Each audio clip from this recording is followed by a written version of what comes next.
Good morning, and we're on episode 30 in chapter 17 of 2nd Nephi. We're going to try to do chapter 17 and 18. There's so much in this that I can't really get to it. I kind of wanted to start with just explaining something. You really kind of have to know a little bit about the history of the biblical setting.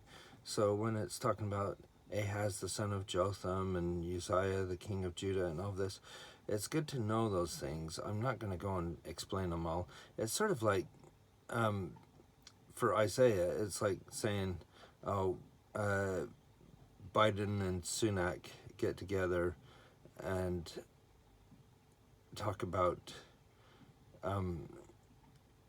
Russia and the Ukraine or something like that, or saying that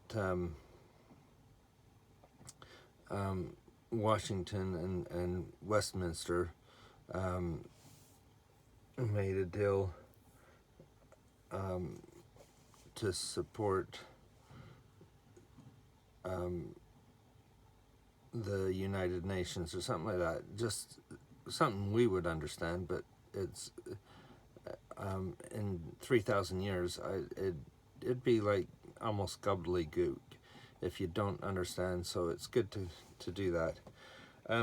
Basically, what's happening is that these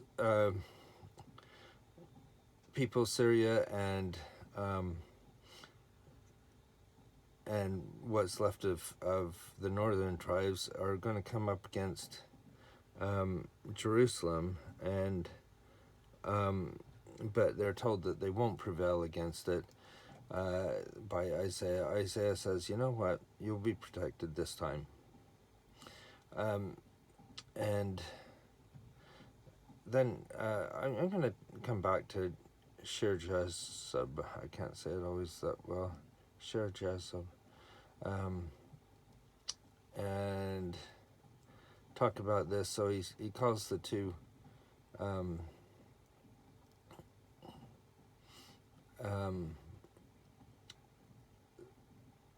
armies the two tails of the smoking firebrands. In other words, they're not going to get very far. Syria and Ephraim, they're all names that they're using to say that these two armies are coming up.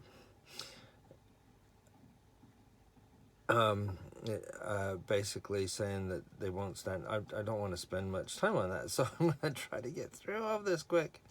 It's interesting. It's something that you need to stop and read. I'm trying to give you some things that I got out of the reading. I love this about Isaiah saying that the Lord spake unto Ahaz again, saying, ask thee a sign, and the Lord thy God, of thy Lord thy God, and ask it either in the depths or in the heights above.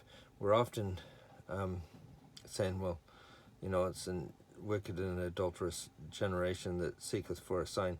I think what this is different. This is the Lord saying, you know, ask for a sign. This is your time to ask for a sign. And Ahaz basically says, no, I'm not going to do that. I'm not going to worry God with or tempt the Lord. And basically Isaiah says through, hear me now, O house of David. Is it a small thing for you to worry men, but will you worry my God also? Basically saying, you know, this is basically God saying, you need a sign and I'm going to give it to you. And so he does. And the sign is very famous. Behold, a virgin shall conceive and shall bear a son, and shall call his name Emmanuel. And then it describes the situation of how he would be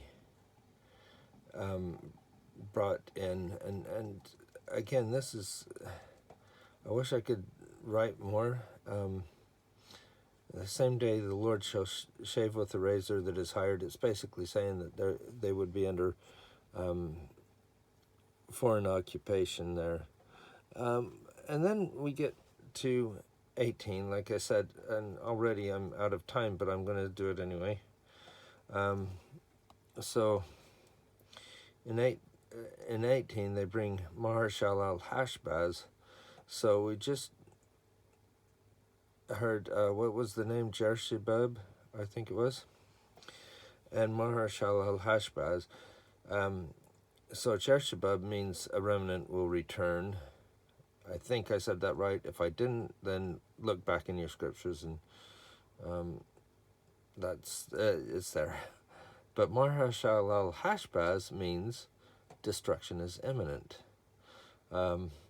So I always wanted to name my kids that, but it was kind of a self-fulfilling prophecy. So, but when they do something wrong, you know how most parents would say their full name. I would just say Maher-shalal Hashbaz, and they're, oh, Dad's mad now.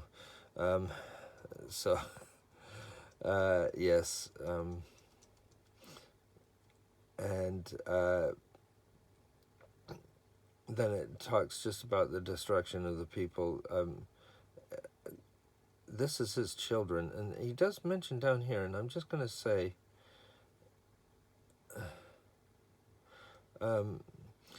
there's a lot of good stuff in here, but I just wanted to read, behold, I and my children, whom the Lord hath given me, are for signs and wonders in Israel, for the Lord of hosts, which dwelleth in Mount Zion. I think that's really great. I mean, he has dedicated his whole life to this. And again it says, and when they shall say unto you, seek unto them that have familiar spirits, and to wizards that peep and mutter. We see this all the time nowadays. We really do. But then it says here, should not a people seek their God for living to hear from the dead?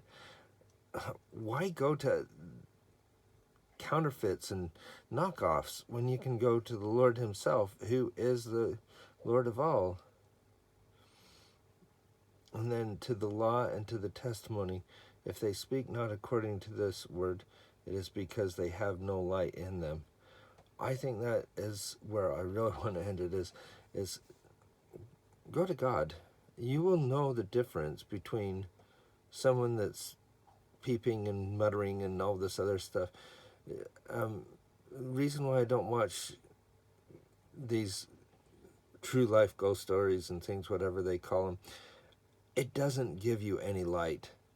In fact, they actually film it in the dark. Anyway, I think that's a little more than I wanted to cover, or less than I wanted to cover, but more.